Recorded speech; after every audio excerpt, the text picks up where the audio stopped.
Welcome to our How to Draw series. My name is Anthony LeTourneau from Chip Theory Games. Welcome back if you've joined us in the previous sessions. Today we're going to be drawing Nightshade as a pup.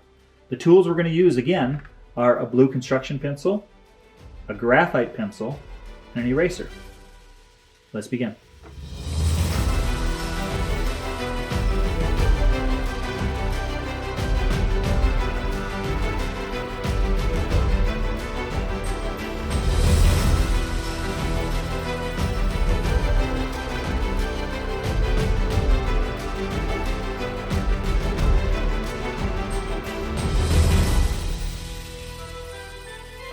All right, so we begin with our sketching construction line blue.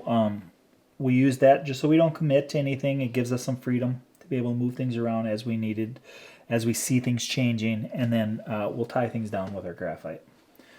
So with this Nightshade the pup, we're going to start with a sphere.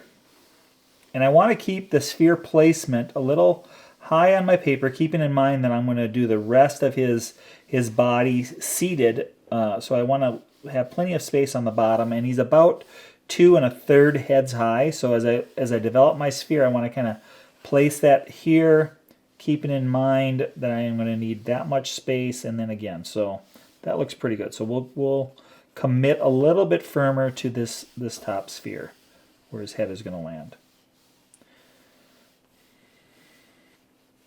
And I always like to use some construction lines to kind of just keep me in line, if you will, the verticals.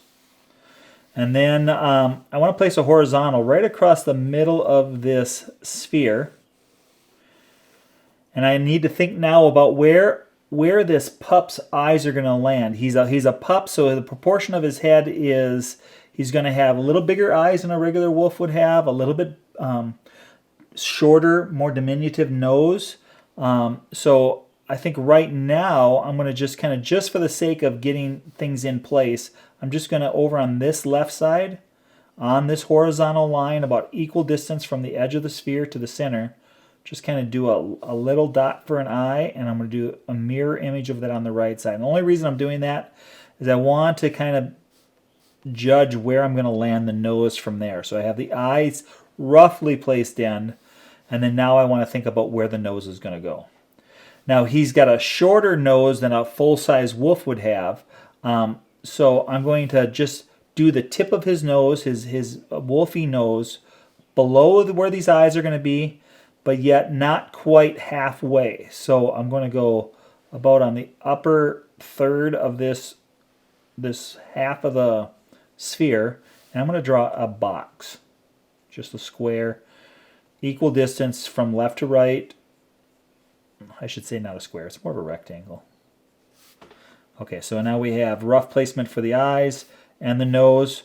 And then now the muzzle part. I'm going to kind of come down on the left side and on the right side with another boxy shape. Again, these are just construction lines, and I'll start tying things down with a graphite. But that kind of gives me an idea of there's his eyes, his nose, and his muzzle. Now Nightshade's a little bit of he's got an attitude, so we want to make sure when we draw his eyes in here, he's going to have a little bit of grumpiness to him.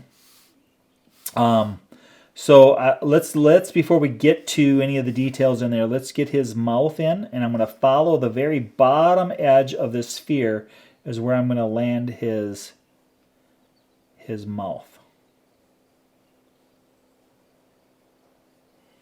and then his bottom lip.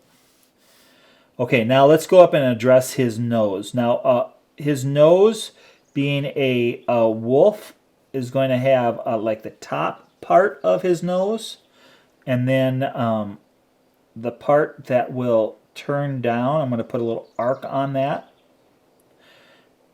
And then we're going to add kind of a sphere shape below that, with 2 nostrils, left and right.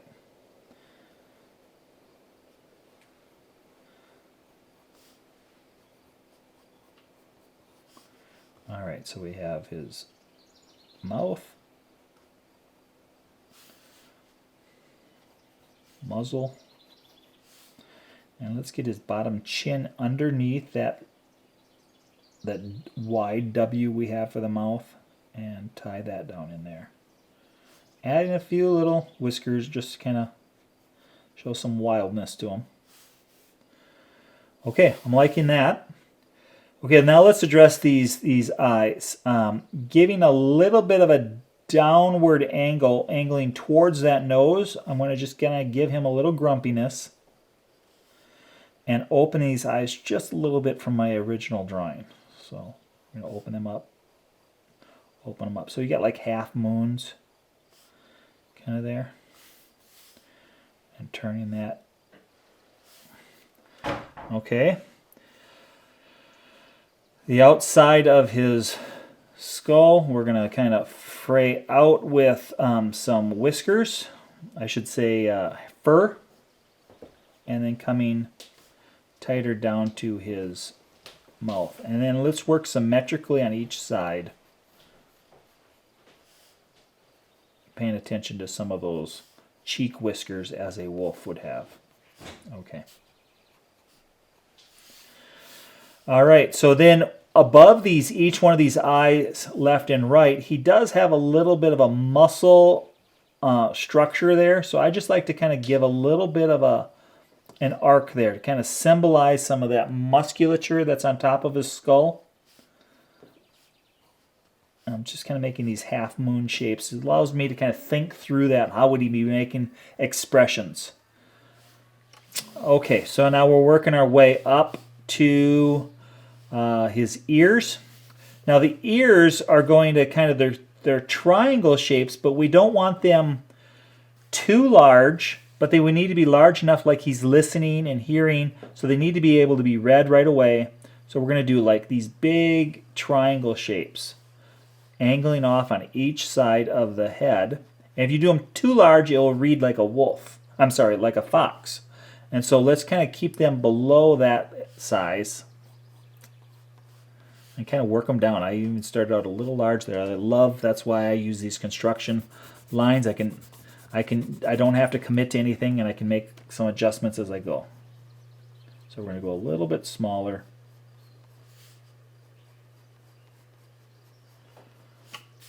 Did you notice, though, that when they were a little bigger, it read like a fox? It did to me. And then let's give some little tufts of hair on top of his head. Show some wildness to him. And the inner structure of the ear is just following the contours there with some inner tufts. Okay. Now, giving his eyes a little more attention, we want to draw in the pupils, paying attention to where a highlight may appear. And we're going to follow the right side with a highlight.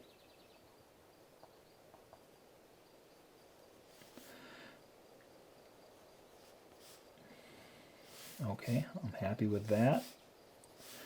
And how do we know it's Nightshade? Well, he has this distinctive scar over his right, our left, looking at him, eye. And it comes over his eyelid and down a little bit under his bottom eyelid. So there we go.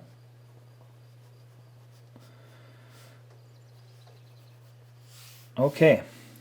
Well, now we know that's his head. We've already established that we needed his head, his body to be the height of 2 1/3 heads.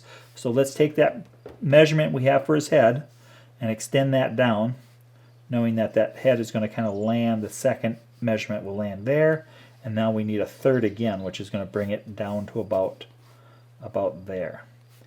Now, how do we know where to land the width of his body? Well, let's kind of like picture it coming down from his shoulders underneath his eye, following this arc, almost like a football shape is what you want to kind of picture in here.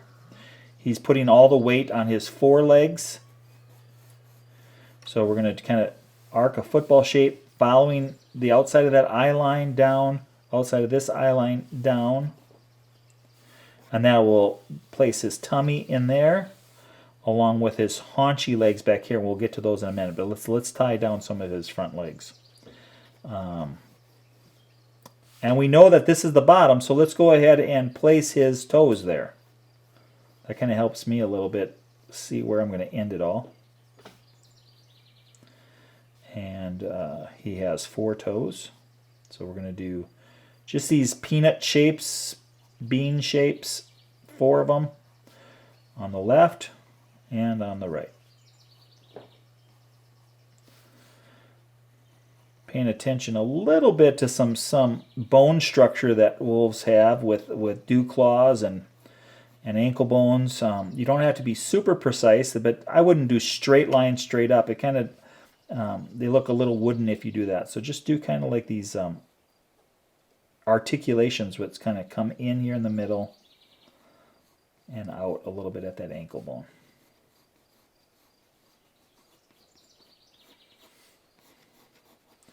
And then picturing where his chest would fill out with some fur. And then his neck coming down would also have fur marks on it. Okay. Now we need to kind of fill out those sides with his tummy. Always double checking my proportions and some symmetry. His hind legs will kind of like he's sitting down on his rear, so he's got these kind of hunched up and tucking these back toes behind those front toes, and he's only going to show us a couple of them. And here as well.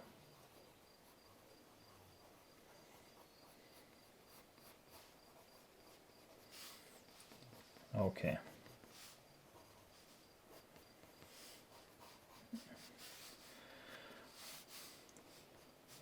I'm happy with that. Let's begin now to start tying some of this down a little bit using our graphite. Now I can commit a little bit more to these lines, make sure that if there's any adjustments to be made, I can make them now with this dark line. So let's start with these eyes. Dark area, getting to the pupil, working on around the perimeter of the eye. Always paying attention that there is a highlight in that lower right corner. And we're going to work symmetrically, making sure we take care of the right and the left. A little at a time. And he's got a little bit of an attitude, so let's make sure we focus on the corner of each eye. And tying down the muzzle, working our way out. And I did notice I made that nose a little tall on my blue line, so let's go ahead and make that correction now that we're doing the tie down with the graphite.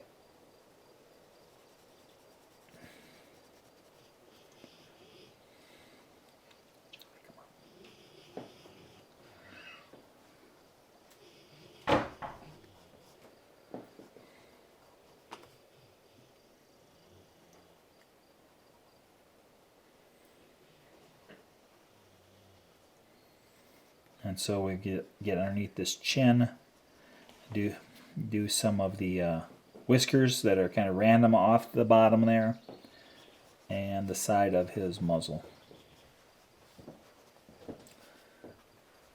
Make sure we take care of his scar. I'm just signifying that with some random strokes, keeping it loose. I'm not having to bear down real heavy. And allow your kind of pencil to skip across the surface here and there. Let's take care of the side of his face and some of these whiskers that come off the side of his face, hairs, and here as well. Okay, let's deal with his neck.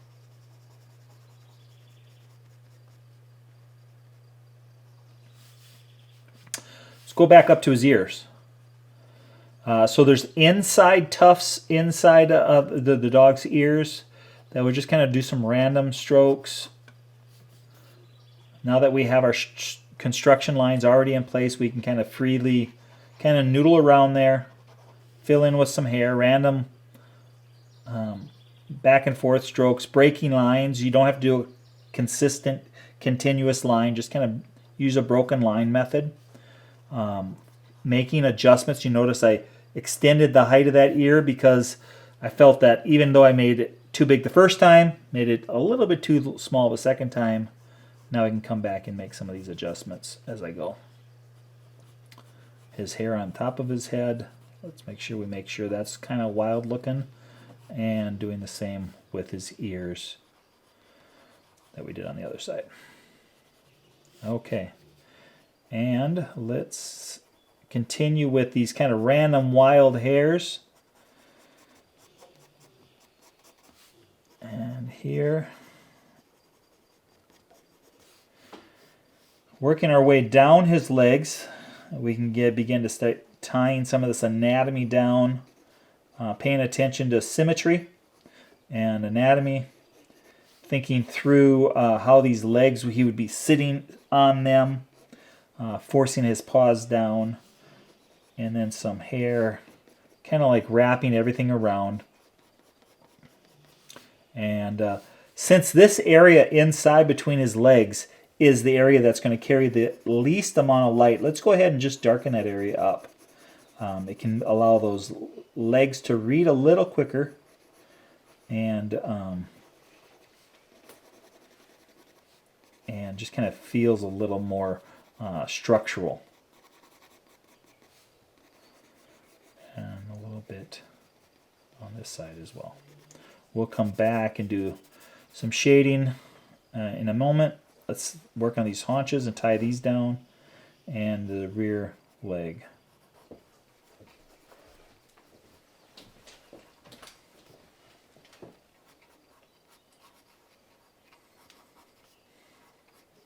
Again, I'm just following the contours of my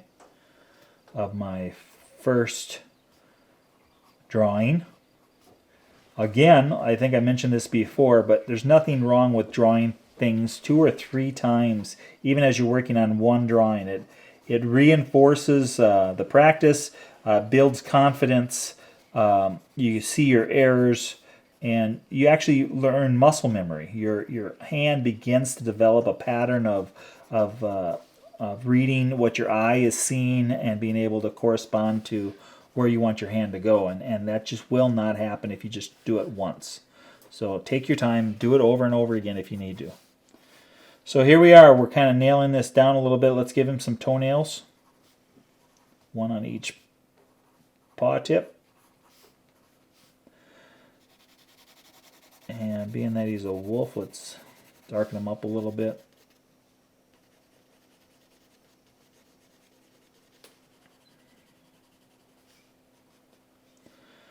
And the top of this nose, I'm going to make a little bit lighter than the front part of his nose so that it catches a little bit of the light more so than the front tip of the nose. All right. Well, I think that's where we'll end it today on our little study of Nightshade the Wolf Nightshade the Wolf Pup, I should say, from Undertow. Give her a signature, and we'll see you next time. Thank you.